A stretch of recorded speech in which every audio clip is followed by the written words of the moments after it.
4 بزن تار.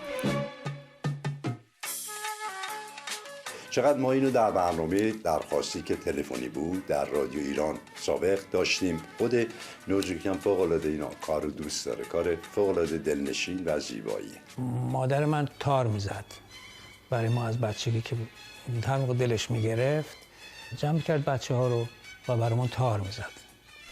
بزن تار بهترین آهنگ هایده، یکی از بهترین آهنگ هایده. بزن تار که امشب باز دلم از دنیا گرفته، بزن تارو بزن تار. این همیشه تو ذهن من مونده بود که این تار توی زندگی ما خب خیلی نقش داشت.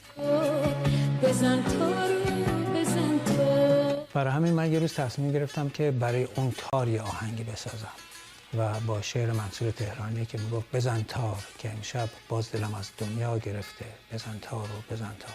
یعنی با تار صحبت میکرد. برای کوچه غمگینم، برای خون غمگینم. جالبه که ما این آهنگ که ضبط میکردیم یکی از کسایی که خیلی به من کمک کرد تو شروع کارم ناصر چشم آذر بود، چون تجربه بیشتری از من داشت. اون 2-3 سال اول برای تنظیم آهنگا به من کمک میکرد و با چند نفر استفاده کردیم که تار بزنن این آهنگو. اونجوری که میخواستیم در نیامد. بعد مجتبی میرزاده زنده یاد آوردیم و ستار زد توی این آهنگ. امشب باز دلم از دنیا گرفته. گفت من سعی میکنم با ستار حالت تار رو نشون بدم، چون از یه خانواده هم هستن ستار و تار و به هر حال قابل قبول بود و خاطره خیلی خوبی بود برای من این آهنگ. تارو بزن تار.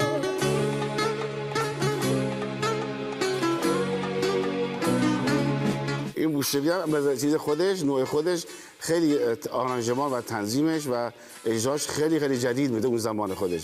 یک دنیا احساس پشتش بود و هایدن فوق‌العاده خوب خونده بود، مسلما با اون صدای رساش. نه نه نه نه نه.